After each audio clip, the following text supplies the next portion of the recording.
Imbag na aldaw, kada kayo amin, apo, kakabsat. Nandito po tayo ngayon sa Barangay Caris, Hugo, La Union. Dito po sa Isa's Furniture. Halika, pasok po tayo.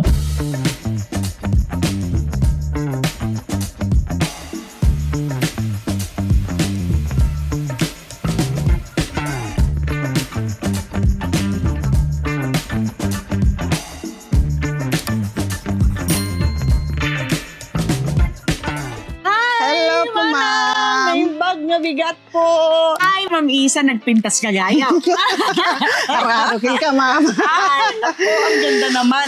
Ma'am Isa, itour niyo po kami sa inyong napakalaking furniture shop. Ito po yung unang-unang proseso ng paggawaan ng furniture. Kagaya nito, tablon na ganyan na malalaki. Pagkatapos Anong klaseng kahoy po ito, ma'am?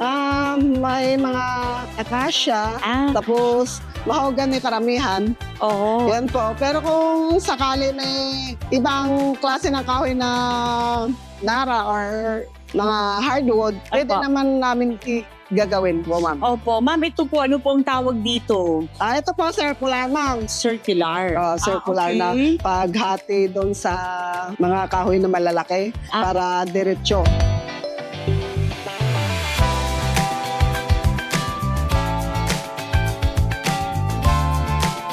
Alam niyo po ba, dito po sa Isa's Furniture namin pinagawa yung dining set namin na bilog na malaki doon po sa aming bahay. Kaya napakaganda. Hanggang ngayon, ang tibay-tibay pa din. Ma'am Isa, paano niyo po tinitreat yung inyong mga kahoy bago po siya maging furniture? Kapag natapos po, ma'am, na-prepare na, na makinis na, lalagyan namin ng gamot na pang-treated para hindi siya aanayin at hindi siya bubukbukan.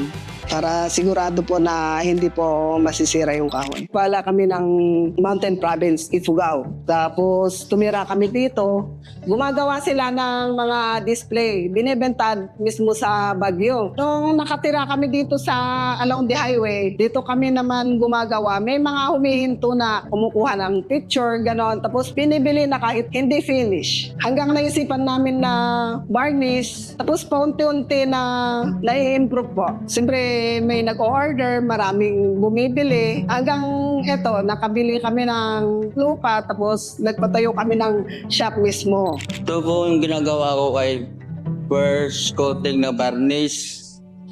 Kaya mas magandang mano-mano kasi yung hindi maksaya sa varnish. Kung gagamit ka naman ng makina, parang makonsume sa varnish. Kaya inaanong na lang namin para hindi magastos. Ito po yung aming display na tapos na. Dito namin linalagay kasi masikip po dun sa baba sa gawaan. Kaya dito namin linalagay yung mga natapos. Kaya pag mga walk-in na customer, dito sila pumupunta. Sa second floor. Apo. Okay. Kaya parang wala doon, pero mas marami dito yung mga finish na. Pwede din, Ma'am, yung pasadya. Opo. Kunyari, meron akong gustong design na bago. Opo, ma'am. Custom made. Kasi kapag customize kasi, ma'am, Opo. kailangan yung sukat. Pwede naman kayong pasukat sa mga kakilala nyo. Opo. Tapos isend nyo sa amin. Pwede rin po kayong magsukat, Pwede rin Ma'am. kami, ma'am, Opo. magsukat. Pupuntahan niyo po Opo, yung area. ganun po, ma'am. Okay. Ang ganda, kumpleto. Ang paggawa po ba ng isang buong dining set for 6 people, aabot po ng 2 weeks, Ma'am? Pag-rush po talaga. Pag-rush. Kaya? Kaya namin yung 1 week. Ay, Apa. wow, ang galing. Kahit 1 week. O, Yan. mga anong taon po yun, Ma'am? Yung nagsimula po kayo na mga eager-eager, ganyan. Mga year 2000 pa. Mga year 2000. So, 2025, 25 years na.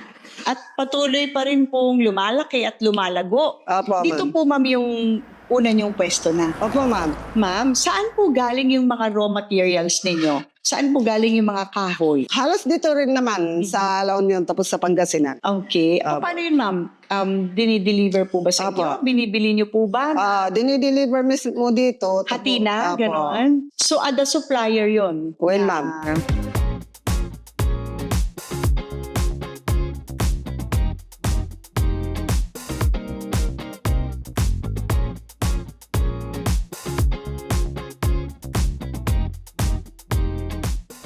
Sa isang buwan naman, makakagawa kami ng mga 10 to 12 set o more pa. Nung 2 days ago, nakabenta naman kami ng 8 set na 8-seater. Tapos 10 set na 6-seaters. Sa isang karpentero, nakakagawa naman siya ng mga 5 to 1 week ng isang set sa 6-seaters. Kapag may magpapaukit naman, meron po tayong taga-ukit. Meron pong mga nameplate, ganon, tapos mga animals, kahit ano po, kaya naman yung mag-uukit na gagawin.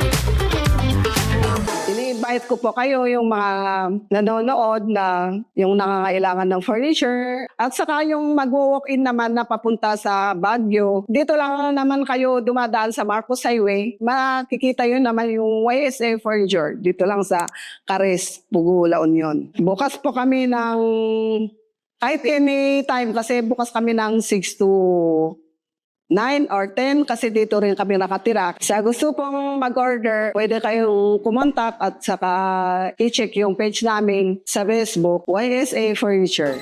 Apo, kapagsat, at sa lahat po ng ating mga kaibigan sa buong Pilipinas at sa buong mundo, kung gusto niyo po ng dekalidad, matibay at napakagandang first class furniture, punta po kayo dito sa Isas Furniture Store dito po sa Barangay Caris, Pugo, La Union.